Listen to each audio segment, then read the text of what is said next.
Nabi Adam memiliki segalanya di surga. Adam bisa mengambil dan menikmati apa saja yang ada di dalamnya. Walaupun begitu, Nabi Adam merasa kesepian. Kodratnya sebagai manusia yang butuh ada manusia lain. Nabi Adam menginginkan teman untuk menemani hari-harinya. Mengetahui Nabi Adam yang kesepian, Allah akhirnya menciptakan Hawa. Hawa diciptakan dari tulang rusuk Nabi Adam ketika sedang tidur. Nabi sangat senang dengan kehadiran Hawa. Hasratnya sebagai manusia yang butuh pasangan jadi terjawab. Allah mengizinkan Adam dan Hawa untuk menikmati apa saja yang ada di dalam surga, terkecuali pohon kuldi.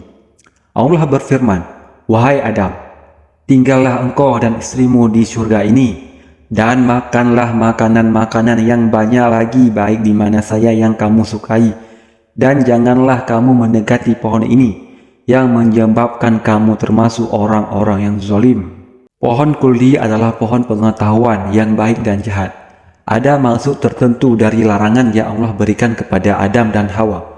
Mengetahui larangan Allah, setan memanfaatkan hal ini untuk menggoda keimanan Adam dan Hawa, sesuai dengan tekadnya untuk menggoda manusia sepanjang masa. Setan kemudian berbisik pada Adam dan Hawa tentang keistimewaan pohon kuldi. Kisah ini tertulis di Al-Quran surat Taha ayat 120. "Wahai Adam, maukah aku tunjukkan kepadamu pohon keabadian dan kerajaan yang tidak akan binasa?" Demikian iblis membujuk mereka berdua. Pohon kuldi sendiri merupakan nama pemberian iblis. Iblis menghasut Adam dan Hawa dengan mengatakan maksud Allah melarang mereka. Bahwa Allah disebutkan oleh iblis tidak mau membuat Adam dan Hawa kekal. Iblis dengan penuh semangat merayu mereka untuk memakan buah terlarang. Adam dan Hawa yang dilengkapi dengan nafsu sebagai manusia akhirnya tergoda. Rayuan iblis berhasil menggoyangkan keimanan mereka dan jadi tidak taat lagi kepada Allah. Ketika Adam dan Hawa memakan buah kuldi tersebut, sesuatu yang memalukan terjadi. Nabi Adam dan Hawa menyadari kalau tubuh mereka jadi telanjang. Selain itu, Adam juga merasakan sakit perut yang hebat. Nabi Adam baru merasakan rasa ingin buang hajat dan ia kebingungan.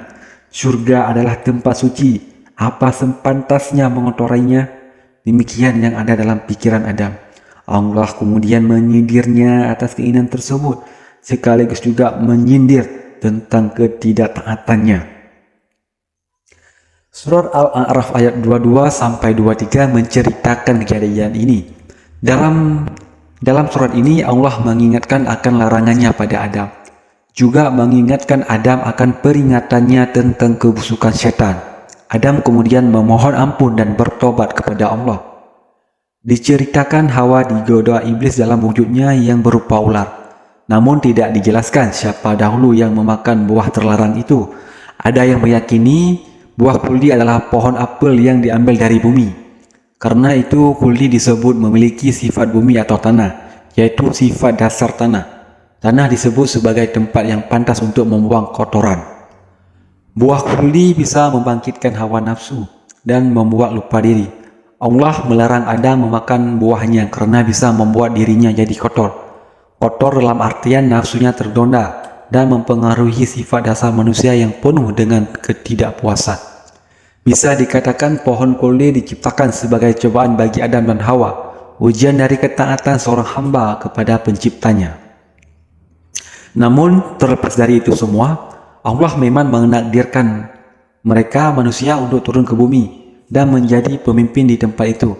Manusia diciptakan bukan untuk maksud untuk pemimpin di surga. Meskipun Adam dan Hawa telah bertobat, Allah tetap memberikan hukuman pada mereka dengan turun ke bumi. Turunlah kalian dari surga menuju bumi, dan kalian akan menjadi musuh satu sama lain. Kalian akan memiliki tempat tinggal di bumi sampai batas waktu tertentu. Quran Surat Al-A'raf ayat 24-25. Nabi Adam dan Hawa tidak diturunkan pada tempat yang sama. Nabi Adam diturunkan di puncak bukit Sri Pada di daerah Sri Lanka, sedangkan Hawa diturunkan di daerah Arab. Mereka berdua bingung dan sedih karena diturunkan terpisah. Namun Adam dan Hawa yakin satu sama lainnya akan saling bertemu lagi. Lalu setelah 40 hari mereka pun dipertemukan kembali oleh Allah di Jabal Rahmah. Nabi Adam dan Hawa memulai kehidupan baru sebagai manusia biasa. Diceritakan mereka diturunkan ke bumi dengan membawa dosa atas ketidaktaatannya di surga. Disebutkan pula Allah menghukum Adam akan bersusah payah untuk mencari nafkah. Hawa dihukum akan merasakan sakit saat melahirkan anak-anak. Sedangkan ular yang menggoda mereka dihukum berjalan dengan perut selamanya di bumi. Dosa yang pada akhirnya menjadi takdir bagi manusia. Kaum laki-laki dengan kewajiban menafkahi dan kaum wanita berkewajiban mengurus anak-anaknya. Adam dan Hawa kemudian belajar bercocok tanam, juga cara bertahan hidup di bumi. Mereka juga melahirkan anak-anaknya. Allah memperhatikan kuasanya dengan memberi mereka anak sepasang-pasang. Setiap Hawa mengandung pasti melahirkan anak kembang. Peristiwa Nabi Adam dan Hawa yang melanggar perintah Allah membuktikan sesuatu, bahwa tidak ada yang akan didapat dari ketidaktaatan pada Allah selain dari keburukan. Hal ini sekaligus menjadi pengingat bagi kita umat manusia di seluruh muka bumi.